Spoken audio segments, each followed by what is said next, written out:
할렐루야 성도님 여러분, 반갑습니다. 저는 과테말라의 가장 가난한 마을 중에 하나인 순일이라는 곳에 와서 복음을 전하고 구제를 하고 있습니다. 지금 2주째 되었는데 저희 그 성경 양육 프로그램 중에 전도 폭발이라는 것이 있죠. 저도 집사 시절에 그 양육 프로그램을 이수한 적이 있습니다. 전도 폭발. 그 전도 폭발이라는 말이 어울릴 정도로 지금 이 순일에서는 전도가 폭발적으로 일어나고 있습니다. 우리 세 팀이 움직이는데 순일에 있는 우리 그 성도들하고 또 저와 우리 한 성도가 함께 와서 세 팀이 움직이는데 정말로 많은 사람들이 예수를 영접하고 또 너무도 가난한 자들에게 저희가 구제를 하고 있습니다. 금요일까지 2주 동안 어제 금요일까지 2주 동안 370가정을 예수를 영접시켰고 저희가 구제한 총 금액은 1억 5천만 원입니다. 정말로 폭발적인 전도와 또 구제 사역이 이루어지고 있는데 성령님께서 정말로 저희를 잘 인도하셔서 이 가난한 순일에 사는 그 많은 영혼들을 하나님께서 구원하시기를 아주 기뻐하고 계십니다. 간단하게 제가 순일 제 숙소에서 지난 2주 동안 있었던 사역을 간단하게 보고 드리고 설교 말씀 올리겠습니다. 오늘 하나님께서 주신 말씀은 말라기 3장 7절에서 11절입니다. 말라기 3장 7절에서 11절까지를 보겠습니다. 만군의 여호와가 이르노라 너희 조상들의 날로부터 너희가 나의 규례를 떠나 지키지 아니하였도다. 그런즉 내게로 돌아오라. 그리하면 나도 너희에게로 돌아가리라 하였더니 너희가 이르기를 우리가 어떻게 하여야 돌아가리까 하는도다. 사람이 어찌 하나님의 것을 도둑질하겠느냐. 그러나 너희는 나의 것을 도둑질하고도 말하기를 우리가 어떻게 주의 것을 도둑질하였나이까 하는도다. 이는 곧 11조와 봉헌물이라. 너희 곧 온 나라가 나의 것을 도둑질하였으므로 너희가 저주를 받았느니라. 만군의 여호와가 이르노라 너희의 온전한 11조를 창고에 들여 나의 집에 양식이 있게 하고 그것으로 나를 시험하여 내가 하늘 문을 열고 너희에게 복을 쌓을 곳이 없도록 굳지 아니하나 보라. 만군의 여호와가 이르노라 내가 너희를 위하여 메뚜기를 금하여 토지 소산을 먹어 없애지 못하게 하며 너희 밭의 포도나무 열매가 기한 전에 떨어지지 않게 하리니. 아멘. 사람들이 겪는 가장 대표적인 두 가지 고통은 육체적 고통과 경제적 고통입니다. 경제적 어려움은 육체적 고통의 원인이 되기도 합니다. 왜냐하면 먹지 못해서 병이 드는 경우가 있기 때문이죠. 또한 육체적 고통이 경제적 고통을 불러오기도 합니다. 비싼 입원비나 수술비를 대느라고 돈이 부족한 경우가 그런 경우에 해당이 되죠. 그런 면에서 사람들은 이 두 가지 고통을 함께 겪는 경우가 많습니다. 이러한 고난은 또한 정신적 고통을 동반합니다. 그래야해서 우울증이나 불면증에 걸리기도 합니다. 육체적인 고통을 해결하는 수단이 의사와 약이라면 경제적인 고통을 해결하는 수단은 돈입니다. 이러한 해결책은 물리적인 방법이고 세상적인 해결책이지만 믿는 사람들도 이러한 방법으로 문제를 많이 해결합니다. 또 이렇게 문제를 해결하는 것이 반드시 나쁜 것이나 틀린 것은 아니죠. 이렇게 해결할 수 있습니다. 그런데 우리가 성경을 보면은 질병을 포함한 모든 고통은 죄에서 온다는 것을 알 수 있습니다. 경제적 고통, 정신적 고통 모두 죄에서 오는 것입니다. 요한복음 5장 14절을 보겠습니다. 그 후에 예수께서 성전에서 그 사람을 만나 이르시되 보라 네가 나았으니 더 심한 것이 생기지 않게 다시는 죄를 범하지 말라 하시니. 아멘. 이 구절은 예수님이 걷지 못하는 사람을 치료한 후에 하신 말씀입니다. 병이 생기지 않게 다시 죄를 범하지 말라는 말씀에서 질병이 죄에서 온다는 것을 알 수 있습니다. 그렇다면 믿는 사람들은 죄를 회개함으로써 질병과 고통을 해결할 수 있습니다. 죄를 회개하는 것은 다시는 죄를 짓지 않는 것입니다. 이러한 방법을 사용하면 병원과 약과 돈이 필요 없이도 육체적 경제적 고통을 해결할 수 있는 것입니다. 믿는 사람들은 물질과 관련하여 아무 어려움이 없어야 정상입니다. 이 말씀은 부유하게 된다는 의미가 아니에요. 하나님께서 필요한 모든 것을 공급한다고 약속하셨기 때문에 어려움이 없어야 한다는 의미입니다. 마태복음 6장 31절 32절을 보겠습니다. 그러므로 염려하여 이르기를 무엇을 먹을까 무엇을 마실까 무엇을 입을까 하지 말라. 이는 다 이방인들이 구하는 것이라 너희 하늘 아버지께서 이 모든 것이 너희에게 있어야 할 줄을 아시느니라. 아멘. 그러므로 경제적인 어려움으로 염려하는 사람은 자신의 믿음을 다시 돌아볼 필요가 있습니다. 믿는 사람이 경제적인 고통을 겪는다면 이것은 믿음을 다시 확인해야 되는 것이에요. 성경에는 행한 대로 봉한다는 말씀이 있습니다. 이 말씀을 적용하면 경제적인 고통은 돈으로 죄를 지음으로 당하는 고통이라고도 할 수 있습니다. 여기서 돈으로 죄를 짓는다는 것은 세상에서 짓는 그 경제적인 범죄에 대한 것은 아닙니다. 성경이 말씀하는 돈과 관련된 죄를 얘기하는 것이에요. 그것은 물론 돈을 훔치거나 불법하게 돈을 버는 것도 죄이지만 하나님이 돈과 관련해서 더욱 큰 죄로 여기는 것이 있습니다. 그것은 11조와 헌금에 관한 것입니다. 구제를 하는 것에 관한 것입니다. 믿는 사람들이 경제적 어려움을 겪는 이유는 수입이 적기 때문이 아닙니다. 돈을 하나님의 뜻대로 사용하지 않았기 때문입니다. 경제적 어려움을 겪는 많은 크리스천들이 이러한 사실을 깨닫지 못하고 있습니다. 그리하여 돈 문제에 어려움이 있으면 단순히 돈을 더 벌거나 빌려야 하겠다는 생각을 하게 됩니다. 그렇게 하는 것은 궁극적인 해결책이 아닙니다. 그것은 믿지 않는 사람들의 방법입니다.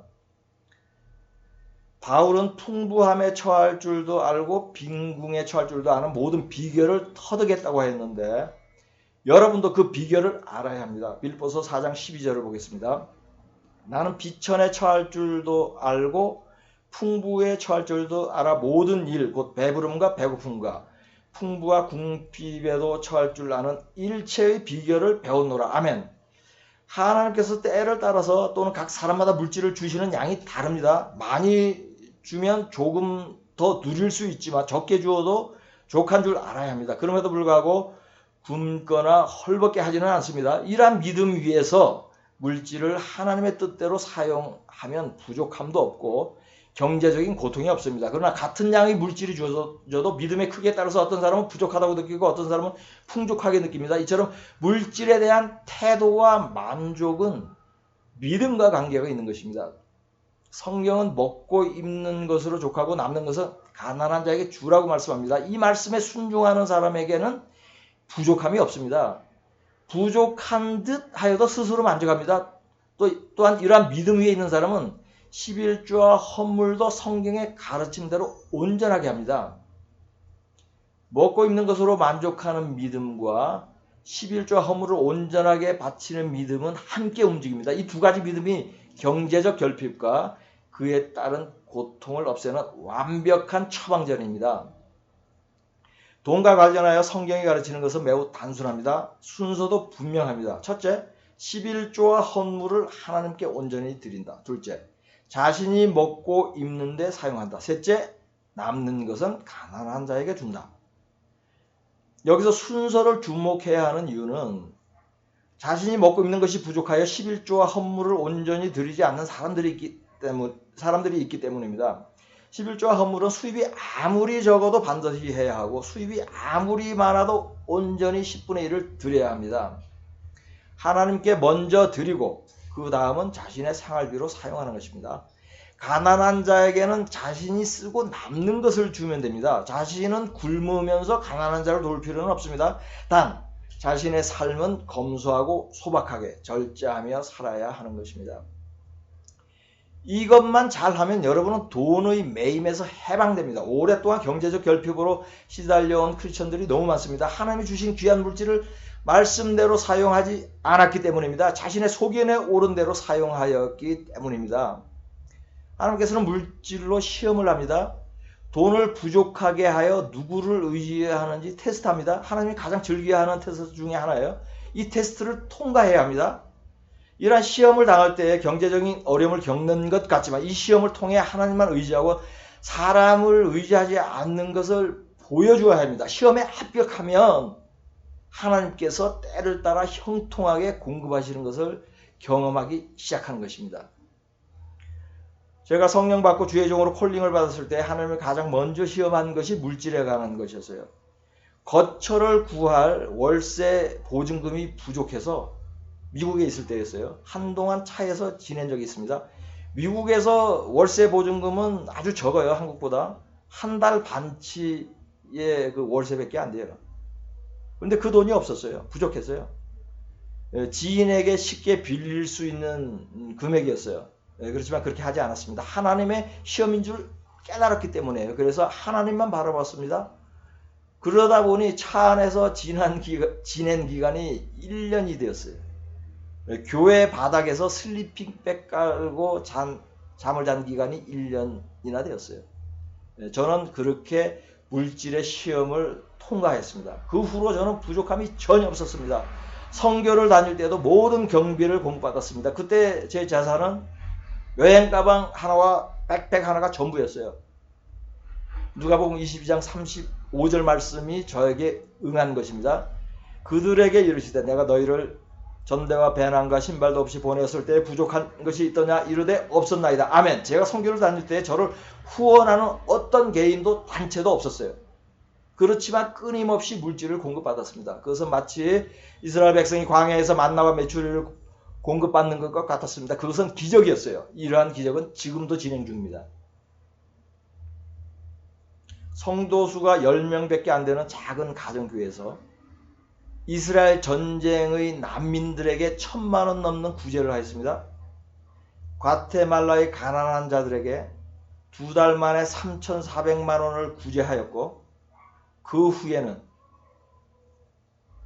한 달도 안 돼서 1억 5천만 원을 구제하였습니다. 저희 집은 15평 임대 아파트예요. 이곳이 교회입니다. 저는 목사로서 정해진 사례금이 없어요. 사례금을 받은 적도 없습니다. 제가 먹고 입는 것은 하나님이 직접 공급하십니다. 성도들의 11조 헌금은 모두 구제와 선교로 사용됩니다. 저는 최소한의 최저 생활비로 살고 있어요. 이것은 주의 종이 될 때부터 그렇게 살았습니다. 이처럼 헌금이 풍성한 이유는 하나님이 기뻐하시는 뜻대로 물질을 사용함으로써 계속 공급해 주시기 때문입니다. 가난한 자를 위해서 계속 흘려보내므로 강물이 마를 날이 없는 것입니다. 어떤 사람은 어떤 교회는 강물이 마를까 하여 둑을 만들어 강물을 저장합니다. 그러면 물의 흐름은 중단되고 물은 고여서 썩게 됩니다. 이렇게 살지 않아야 합니다. 믿는 자들이 미래를 위하여 저축하거나 교회가 성전 건축을 위해 저축하는 것이 바로 이렇게 하는 것입니다. 믿는 사람들은 물질과 관련하여 이처럼 어리석지 않아야 합니다. 성경이 말씀하는 대로 하나님이 기뻐하는 대로 계속 흘려보낼 때에 부족함이 없는 삶을 살 수 있습니다. 제가 증인이고 지금 그 증언을 하고 있습니다. 본문 말씀은 성경 말씀 중에서도 가장 두려운 말씀 중에 하나입니다. 왜냐하면 헌물을 바치지 않으면 저주를 받을 것이라는 경고를 하고 있기 때문에 하나님께서 이스라엘 백성이 하나님의 규례를 지키지 않는 것을 책망하였습니다. 책망한 내용의 핵심은 11조와 봉헌물을 바치지 않은 것입니다. 이스라엘 백성은 언제나 언제 우리가 하나님의 것을 도둑질하였느냐고 반문을 합니다. 이들은 11조와 봉헌물을 온전히 하나님께 바치지 않는 것이 도둑질인 줄을 모르고 있었습니다. 이들은 현대의 교인들을 반영합니다. 교인들이 11조와 헌물을 온전하게 하지 않는 것이 하나님의 것을 도둑질하는 것임을 모릅니다. 그리하여 11조를 하지 않던가 정해진 액수보다 적게 합니다. 헌물도 인색하게 합니다. 어떤 거짓 교사는 현대에는 레위 지파가 없으므로 11조를 하지 않아도 된다고 가르칩니다. 이것은 틀린 것입니다. 고대에는 성전과 제사를 담당하는 레위인들을 위하여 다른 지파가 모두 11조를 하였습니다.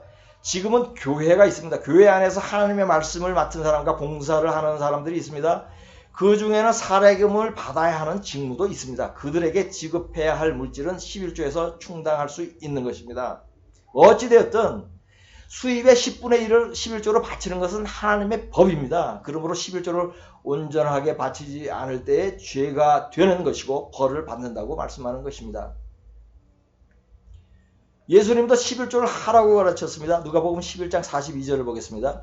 화 있을진저 너희 바리새인이여 너희가 박하와 운양과 모든 채소의 11조는 드리되 공의와 하나님께 대한 사랑은 버리는도다. 그러나 이것도 행하고 저것도 버리지 말아야 할지니라. 아멘. 여기서 이것도 행하고 저것도 버리지 말아야 할지니라 해서 저것이 11조예요. 공의와 하나님에 대한 사랑도 행하고 11조도 하라는 것입니다. 구약의 시대가 아니므로 11조를 하지 않아도 된다는 말씀이 틀린 것임을 증명하는 구절입니다.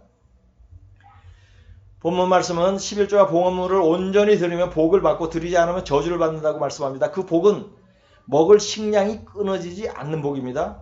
구원받는 영적인 복도 포함됩니다. 그러나 큰 부자가 되는 복은 아닙니다. 이 구절에서 유의해야 할 것이 있습니다. 많은 목사들이 이 구절에서 복을 쌓을 것이 없도록 붓는다는 표현을 보고 11조를 하면 재물이 쌓일 것이 없도록 많이 들어온다고 가르칩니다. 심지어는 11조한 금액에 비례하여서 물질의 복을 준다고 풀이합니다. 이렇게 성경 푸는 것은 틀린 것이에요. 여기서 말하는 복은 조금 전에 언급한 대로 먹을 식량을 공급받는 복이고 궁극적으로 영원히 구원받는 복입니다. 본문 말씀 중 말라기 3장 11절을 보겠습니다.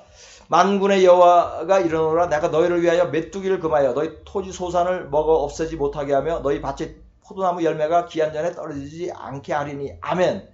이 구절은 복을 쌓을 곳이 없도록 붓는다는 말씀에 이어진 말씀이에요. 이어진 말씀이 뭐죠? 토지 소산을 잘 지켜준다고 말씀하는 것이에요. 이 구절에서도 복은 식량이 넉넉하게 공급되어 굶지 않게 된다는 복을 의미하는 것을 보여주고 있는 것입니다. 고대에는 굶는 사람이 많던 시절이에요. 그때는 먹을 식량만 있어도 실제로 큰 복이었어요. 90%가 가난했어요. 현대에도 마찬가지입니다. 한국이나 미국 같은 선진국에 사는 사람은 굶지 않는 것을 당연한 것으로 여기지만 전 세계는 굶는 자가 8억 명이나 됩니다. 10명 중에 하나가 굶주리고 있어요. 지금 제가 있는 곳에도 굶주리는 사람이 너무 많아요. 그러니 식량이 부족하지 않은 것은 큰 복이며 11조와 헌금을 온전히 하는 사람이 이러한 복을 받는 것입니다. 하나님께서는 이스라엘 백성이 11조와 봉헌물을 온전하게 드리도록 훈계하기 위하여 자신을 시험해 보라는 말씀까지 하셨습니다. 이것은 그렇게 하면 반드시 복을 주신다는 의미죠. 저도 이 말씀에 근거하여 여러분에게 11조와 헌물을 온전하게 드려서 하나님을 시험해 볼 것을 권면합니다. 먹을 것이 풍부해질 뿐더러 경제적인 어려움과 결핍에서 온전히 해방될 수 있습니다. 재산은 없어도 풍부함과 형통함을 누리며 살게 되고 그에 따른 마음의 평강도 경험하게 됩니다. 하나님에게든 가난한 자에게든 계속 바치고 베풀며 살게 되는 것이에요. 가난한 자를 돕는 일은 하나님의 가장 큰 계명 중에 하나인 것도 잊지 않아야 합니다. 11조와 헌물을 드릴 마땅한 교회가 없다면 직접 구제하여도 좋습니다. 지금 드릴 교회가 없어서 망설이는 분들 많이 있습니다. 교회 가지 않는 분들. 이분들 가난한 자에게 한 것이 죽게 한 것과 같다고 했으므로 그렇게 해도 가난한 데 주어도 성경적으로 11조 헌물을 하나님께 드리는 것입니다. 이것은 성경적인 것이에요. 11조를 드리지 않는 사람에게 저주가 임한다는 것은 성경의 가르침입니다. 그러므로 살면서도 경제적 고통의 저주가 임하고 궁극적으로는 영원히 구원받지 못하는 저주를 받는 것입니다. 하나님은 계산이 정확한 분입니다. 여러분이 지금까지 바쳐야 했던 11조 금액이 얼마인지 정확한 액수를 알고 계십니다. 그러니 과거에 믿지 않던 시절까지 포함하여서 수입 금액의 10분의 1을 계산하여 모두 갚아야 하는 것이 마땅합니다. 예수님은 사람의 빚도 마지막 한 푼까지 모두 갚지 않으면 감옥에서 나오지 못한다고 경고하였어요. 요한복음 5장 26절을 보겠습니다. 진실로 네게 이르노니 네가 한 푼이라도 남김없이 다 갚기 전에는 결코 거기서 나오지 못하리라. 아멘. 도둑질한 자는 구원받지 못합니다. 사람의 돈을 도둑질하면 사람이 만든 감옥에 가고 하나님의 돈을 도둑질하면 하나님이 만든 감옥에 갑니다. 그러니 11조와 헌물을 온전히 바치지 않는 사람은 그날에 휴거되지 못할 것입니다. 이 설교를 듣는 모든 분들이 돈과 11조와 헌금과 관련하여 말씀대로 행하여 물질적으로 영적으로 풍부하게 되어 경제적 고통에서 해방되고 그날에 모두 휴거되시기를 우리 주 예수 그리스도의 이름으로 축복합니다. 본문 말씀으로 설교를 마치겠습니다.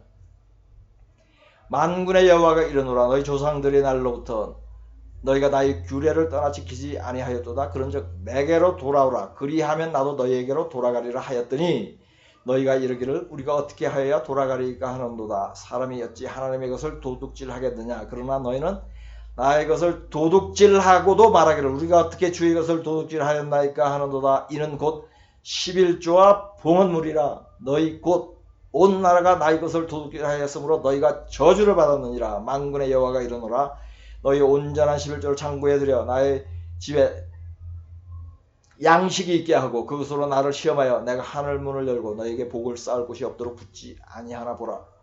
만군의 여호와가 이르노라 내가 너희를 위하여 메뚜기를 금하여 너희 토지 소산을 먹어 없애지 못하게 하며 너희 밭의 포도나무 열매가 기한 전에 떨어지지 않게 하리니. 아멘.